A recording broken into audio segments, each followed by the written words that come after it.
को संबोधित कर रहे हैं। हृदय से आभार व्यक्त करता हूं इस उत्तम पूजा पाठ का मुझे अवसर दिया और आप सबने स्वागत सम्मान का भी योजना की। ക്ഷേത്രത്തിന്റെ ഭാരവാഹികൾ, ഭാരതീയ ജനതാ പാർട്ടിയുടെ പ്രവർത്തകരും നേതാക്കന്മാരുമായിട്ടുള്ള ആളുകൾ, ഈ നാട്ടിലെ പ്രബുദ്ധരായിട്ടുള്ള പൗരന്മാർ, അവരോടെല്ലാവരോടും ഞാൻ നന്ദി രേഖപ്പെടുത്താൻ ആഗ്രഹിക്കുകയാണ്. എനിക്കിവിടെ ഗുരുവായൂരപ്പന്റെ ദർശനത്തിനായിട്ടുള്ള ഒരു അവസരം ലഭിച്ചു. അദ്ദേഹത്തിന് പൂജ നടത്താനുള്ള ഒരു അവസരം ലഭിച്ചു. അങ്ങനെയുള്ള ഒരു അവസരം ലഭിച്ചതിൽ എന്റെ അങ്ങേയറ്റത്തെ നന്ദിയും കൃതജ്ഞതയും ഞാൻ രേഖപ്പെടുത്തുകയാണ്. साथियों, आज गुरुवायूर की इस धरती पर मैं केरला के हर साथी का अभिनंदन करता हूं, यहां के नागरिकों का अभिनंदन करता हूं, क्योंकि अभी अभी लोकतंत्र का एक महा उत्सव पूरे देश ने मनाया है। आपने भी उसमें बढ़ चढ़ करके इस लोकोत्सव को मनाने में अपना योगदान दिया है। लोकतंत्र के लिए आपके इस योगदान के लिए मैं आपका आज हृदय से बहुत बहुत धन्यवाद करता हूं. ഗുരുവായൂരിന്റെ മണ്ണിൽ ഗുരുവായൂരിലെയും കേരളത്തിലെയും ജനങ്ങൾക്ക് നന്ദി രേഖപ്പെടുത്താൻ ആഗ്രഹിക്കുകയാണ്. കാരണം ഈ അടുത്ത കാലത്തായിട്ട് നമ്മുടെ നാട്ടിൽ ജനാധിപത്യ സംവിധാനത്തിലെ ഏറ്റവും മഹത്തരമായിട്ടുള്ള ഒരു പ്രക്രിയ പങ്കാളികളായി നമ്മളെല്ലാവരും. ജനാധിപത്യത്തിന്റെ ഉത്സവമാണ് നടന്നത്. ആ ജനാധിപത്യത്തിന്റെ ഉത്സവത്തിൽ പങ്കാളികളായിട്ടുള്ള നമ്മളെല്ലാവരും രാജ്യത്തിന്റെ വിവിധ ഭാഗങ്ങളിലുള്ള ജനങ്ങളോടൊപ്പം കേരളത്തിലെ ജനങ്ങളും ആ ജനാധിപത്യ പ്രക്രിയയിൽ പങ്കാളികളായി. അതുകൊണ്ട് തന്നെ നിങ്ങളെല്ലാവരെയും അഭിനന്ദിക്കാൻ, ഈ കേരളത്തിലെ മുഴുവൻ ജനങ്ങളെയും അഭിനന്ദിക്കാൻ കൂടി ഞാൻ ഈ അവസരത്തിൽ ആഗ്രഹിക്കുകയാണ്. जनता जनार्दन ईश्वर का रूप है.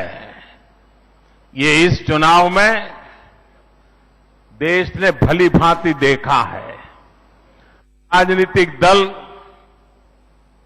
जनता के मिजाज को नहीं पहचान पाए, पॉलिटिकल पंडित जनता के मिजाज को नहीं बता पाए, सर्वे की दुनिया से जुड़े लोग भी इधर उधर होते रहे, लेकिन जनता जनार्दन ने भारतीय जनता पार्टी और एनडीए के पक्ष में एक प्रचंड जनादेश दिया है.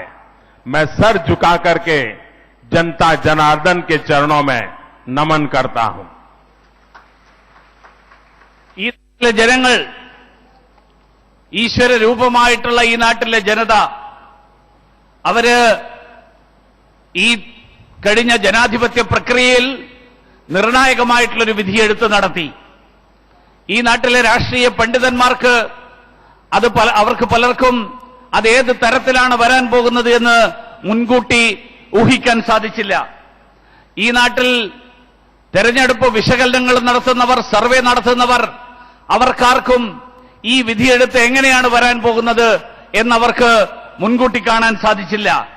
ഭാരതീയ ജനതാ പാർട്ടിക്ക് ഉജ്ജ്വലമായിട്ടുള്ള വിജയം സമ്മാനിച്ച ഈ നാട്ടിലെ ജനങ്ങളാകുന്ന ഈശ്വരന്റെ മുന്നിൽ, ആ ജനങ്ങളുടെ രൂപത്തിലെത്തിയിട്ടുള്ള ഈശ്വരന്റെ മുന്നിൽ ഞാൻ ഒരിക്കൽ കൂടി നമിക്കുകയാണ്, പ്രണമിക്കുകയാണ്. कई पंडितों को मन में विचार आता होगा कि केरल में बीजेपी का खाता भी नहीं खुला और फिर भी मोदी वहां जाकर के धन्यवाद करने पहुंच गया. ये मोदी की सोच क्या है, कई लोगों के दिमाग में रहता होगा. लेकिन हमारे संस्कार हैं, हमारी सोच है और हम इस मत के हैं कि लोकतंत्र में चुनाव अपनी जगह पे है, लेकिन चुनाव के बाद जीत करके आने वाली सविशेष जिम्मेवारी होती है 130 करोड़ नागरिकों की. जो हमें जिताते हैं वो भी हमारे हैं, जो इस बार हमें जिताने में चूक गए हैं वे भी हमारे हैं. केरल भी मेरा उतना ही है जितना मेरा बनारस है. ഇവിടെ രാഷ്ട്രീയ പണ്ഡിതന്മാർക്ക് പലർക്കും തോന്നുന്നുണ്ടാവും കേരളത്തിൽ ഭാരതീയ ജനതാ പാർട്ടിക്ക് അക്കൗണ്ട് തുറക്കാൻ പോലും പറ്റിയിട്ടില്ല. ശ്രീ നരേന്ദ്രമോദി അവിടെ പോയിട്ട് ജനങ്ങൾക്ക് നന്ദി പറയുകയാണ്. അദ്ദേഹത്തിന് എന്ത് തരത്തിലുള്ള ആലോചനയാണ് അദ്ദേഹത്തിൻ്റെത് എന്ന് പലർക്കും സംശയമുണ്ടാകും. ഞാൻ ഒരു കാര്യം പറയാൻ ആഗ്രഹിക്കുകയാണ്. തെരഞ്ഞെടുപ്പ് എന്ന് പറയുന്നത് ആ തെരഞ്ഞെടുപ്പ് സമയത്ത് പലതരത്തിലുള്ള അഭിപ്രായങ്ങൾ ഉണ്ടാകാം.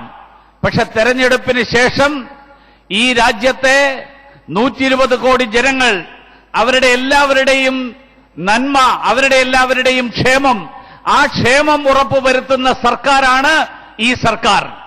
ഈ തെരഞ്ഞെടുപ്പിൽ വിജയിപ്പിക്കാൻ പരിശ്രമിച്ചവരെ പോലെ തന്നെ വിജയിപ്പിക്കാൻ ഒരു താല്പര്യവും കാണിക്കാത്തവരെ കൂടി ഒരുമിച്ച് കൊണ്ടുവരിക, അവരുടെ കൂടി പരിഗണിച്ചുകൊണ്ടുള്ള സമീപനമെടുക്കുക, അങ്ങനെയുള്ളൊരു നിലപാടെടുക്കുന്ന ഒരു സർക്കാർ, അങ്ങനെ ഒരു സമീപനമെടുക്കുന്ന സർക്കാരാണ് ഭാരതീയ ജനതാ പാർട്ടിയുടെ സർക്കാർ. हम भारतीय जनता पार्टी के कार्यकर्ता सिर्फ चुनावी राजनीति के लिए मैदान में नहीं होते हैं. हम लोग 365 दिन अपने राजनीतिक चिंतन के आधार पर जन सेवा में डटे रहते हैं, जनता जनार्दन की सेवा करने में लगे रहते हैं. और हम राजनीति में सिर्फ सरकार बनाने के लिए नहीं आए हैं, हम राजनीति में देश बनाने के लिए आए हैं. हम राजनीति में विश्व फलक पर भारत को अपना उचित स्थान मिले, इसके लिए एक तपस्या के रूप में हम लोग मैदान में आए हैं. क्या जीत में क्या हार में, हमें इन सारे बंधनों से बंध करके काम करने वाले हम लोग नहीं हैं. और केरल तो एक उत्तम उदाहरण है. केरल के कार्यकर्ता ने जय पराजय में अपने आप को बांधा नहीं है, जन सेवा के लिए ही अपने आप को समर्पित किया है. ഭാരതീയ ജനതാ പാർട്ടിയുടെ പ്രവർത്തകർ തെരഞ്ഞെടുപ്പ് മാത്രം ലക്ഷ്യം വെച്ചുകൊണ്ട് പ്രവർത്തിക്കുന്നവരല്ല. 365 ദിവസവും, വർഷത്തിൽ 365 ദിവസവും ഈ നാടിന് വേണ്ടിയിട്ട് പ്രവർത്തിക്കുന്നവരാണ്. ഈ നാട്ടിലെ ജനങ്ങൾക്ക് വേണ്ടി പ്രവർത്തിക്കുന്നവരാണ്. ഈ നാട്ടിലെ ജനങ്ങൾക്ക് വേണ്ടി പ്രവർത്തിച്ചുകൊണ്ട് അതിനെ ഈശ്വര ആരാധനയായിട്ട് കണക്കാക്കുന്നവരാണ്. അതുകൊണ്ട് തന്നെ സർക്കാർ രൂപീകരണം മാത്രമല്ല നമ്മുടെ ലക്ഷ്യം. സർക്കാർ രൂപീകരണത്തിനപ്പുറത്ത് ഈ നാടിന്റെ നിർമ്മാണമാണ് നമ്മുടെ ലക്ഷ്യം. ഈ ഭാരതത്തെ ലോകത്തിന്റെ ഏറ്റവും ഔന്നത്യത്തിലേക്ക് എത്തിക്കുക എന്നുള്ളതാണ് നമ്മുടെ ലക്ഷ്യം. വിജയമാണെങ്കിലും പരാജയമാണെങ്കിലും, വിജയവും പരാജയവും നമ്മളെ ഈ പറഞ്ഞ ലക്ഷ്യങ്ങളിൽ നിന്ന് നമ്മളെ വ്യതിചലിപ്പിക്കാൻ സാധ്യമല്ല. അതിന്റെ ഏറ്റവും വലിയ ഉദാഹരണമാണ് കേരളത്തിലെ പ്രവർത്തകർ. വിജയമാണെങ്കിലും പരാജയമാണെങ്കിലും പരാജയത്തിന് ശേഷവും ഏറ്റവും ഉത്സാഹത്തോടുകൂടി, ആവേശത്തോടുകൂടി നമ്മുടെ ലക്ഷ്യത്തിന് വേണ്ടി പ്രവർത്തിക്കുന്ന പ്രവർത്തകരാണ് കേരളത്തിലെ പ്രവർത്തകർ എന്നുള്ളത് ഭാരതീയ ജനതാ പാർട്ടിയുടെ പ്രവർത്തനത്തിന്റെ ഉദാഹരണമായിട്ട് ഞാൻ കാണുകയാണ്. हम जनप्रतिनिधि 5 साल के लिए जनता बनाती है, लेकिन हम जनसेवक हैं जो आजीवन होते हैं और जनता के लिए समर्पित होते हैं. आप भारतीय जनता पार्टी और एनडीए की पहचान है. भारत सरकार सामान्य मानवीय के कल्याण के लिए जिन योजनाओं को लेकर के आगे बढ़ रही है, उज्जवल भविष्य के लिए आगे बढ़ने वाली है, उसे जन जन तक पहुंचाना, उस योजनाओं में जन जन को जोड़ना और इस सामूहिक शक्ति से हमारे भव्य भारत का, नए भारत का निर्माण करना, ये सकारात्मक सोच के साथ हम आगे बढ़ने का संकल्प लेकर के चलने वाले लोग हैं. ജനപ്രതിനിധികൾ 5 വർഷത്തേക്ക് തെരഞ്ഞെടുക്കപ്പെടുന്നവരാണ്. പക്ഷേ ജനസേവകർ എന്നുള്ള നിലയിൽ, ജനങ്ങൾക്ക് വേണ്ടി പ്രവർത്തിക്കുന്നവരെന്നുള്ള നിലയിൽ നമ്മൾ ഓരോരുത്തരും കാലപരിധികൾക്കില്ലാത്ത തരത്തിൽ ജനങ്ങൾക്ക് വേണ്ടിയിട്ടുള്ള സേവനത്തിൽ, ജനങ്ങൾക്ക് വേണ്ടിയിട്ടുള്ള പ്രവർത്തനത്തിൽ മുഴുകുന്നവരാണ്. ഭാരതീയ ജനതാ പാർട്ടിയുടെയും ദേശീയ ജനാധിപത്യ സഖ്യത്തിന്റെയും ജനങ്ങളുടെ ഇടയിൽ അറിയപ്പെടുന്നത് അങ്ങനെയുള്ള പ്രവർത്തനങ്ങൾ നടത്തുന്നവരായിട്ടാണ്. ജനങ്ങളുടെ വിഷമങ്ങൾ പരിഹരിക്കാൻ, ജനക്ഷേമത്തിന് വേണ്ടിയിട്ടുള്ള പദ്ധതികൾ ആവിഷ്കരിച്ചുകൊണ്ട് അതിനുവേണ്ടിയിട്ടുള്ള പ്രവർത്തനങ്ങൾ സംഘടിപ്പിക്കുന്നതാണ് നമ്മുടെ പ്രവർത്തനവും ഈ സർക്കാരിന്റെ പ്രവർത്തനവും. വിവിധ പദ്ധതികളിലൂടെ, വിവിധ പരിപാടികളിലൂടെ, അതിലൂടെ ഓരോ വ്യക്തിയിലേക്കും എത്താൻ, ഓരോ പൗരനിലേക്കും എത്താൻ അതിനു വേണ്ടിയിട്ടുള്ള പ്രവർത്തനം, ആ പ്രവർത്തനമാണ് നമ്മൾ നടത്തിക്കൊണ്ടിരിക്കുന്നത്. ആ പ്രവർത്തനത്തിലൂടെ ഒരു പുതിയ ഭാരതത്തിന്റെ, ഒരു പുതിയ ഇന്ത്യയുടെ, ഒരു നവഭാരതത്തിന്റെ സൃഷ്ടിക്ക് വേണ്ടിയിട്ടുള്ള ആ പ്രവർത്തനത്തിലാണ് നമ്മൾ പങ്കാളികളായിക്കൊണ്ടിരിക്കുന്നത്. भारत में केवल उन प्रदेशों में है जहां आस्था और आध्यात्म की विरासत हमें सौभाग्य में मिली हुई है, और इस आध्यात्म और आस्था, इन दोनों के बलबूते पर हम केरल एक हेरिटेज टूरिज्म का एक बहुत बड़ा डेस्टिनेशन है. उसको जितनी ताकत हम दें उतना केरल के उज्जवल भविष्य के लिए उपकारक होगा.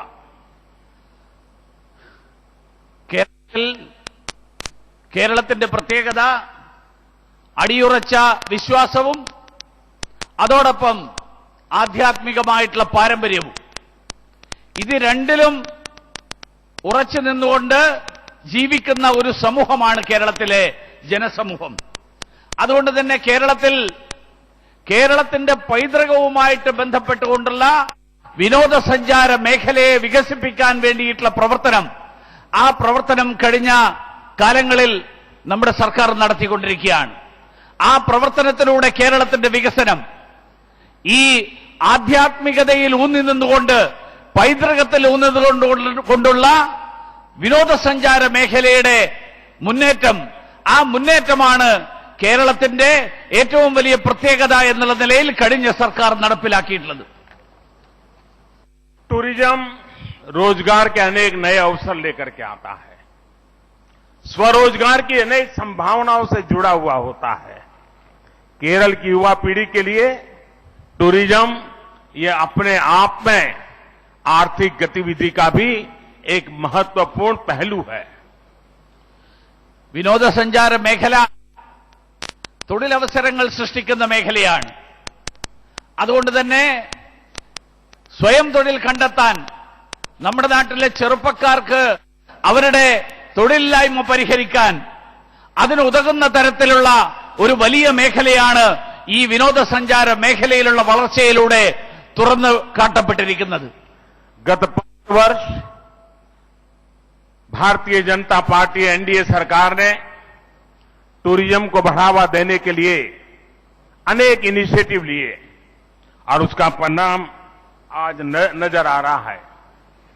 वर्ल्ड ट्रेवल और टूरिज्म काउंसिल की पावर रैंकिंग में भारत 3रे नंबर पर पहुंच गया है. ये दुनिया के टूरिस्टों को आकर्षित करने का एक बहुत बड़ा कारण बनने वाला है. കഴിഞ്ഞ 5 വർഷക്കാലത്തെ സർക്കാരിന്റെ പ്രവർത്തനങ്ങളിലൂടെ ഈ വിനോദസഞ്ചാര മേഖലയിൽ വലിയ ഒരു കുതിച്ചുചാട്ടം തന്നെ നടത്താൻ നമുക്ക് സാധിച്ചിരിക്കുകയാണ്. അതിന്റെ ഫലമായിട്ട് ആഗോളതലത്തിൽ വിവിധ രാജ്യങ്ങളുടെ ക്രമം നിശ്ചയിച്ചപ്പോ ഇന്ന് ഭാരതം വിനോദസഞ്ചാര മേഖലയിൽ 3ാം സ്ഥാനത്താണ് ഇന്ന് എത്തി നിൽക്കുന്നത്. ലോകത്തിലെ മുഴുവൻ തന്നെ വിനോദസഞ്ചാരികളെ ഭാരതത്തിലേക്ക് ആകർഷിക്കാൻ ഇത് കാരണമായിട്ടുണ്ട്. टूरिज्म को बढ़ावा देने के लिए, भारत की सांस्कृतिक विरासत का महात्म्य बढ़ाने के लिए भारत सरकार की प्रसाद योजना के तहत केरल में 7 प्रोजेक्ट लिए गए हैं. और पिछले दिनों जब मैं केरल में त्रिवेंद्रम आया था तो उस समय कुछ कार्यक्रमों का तिरुवनंतपुरम में मैंने प्रारंभ किया था चुनाव के पहले दिनों में.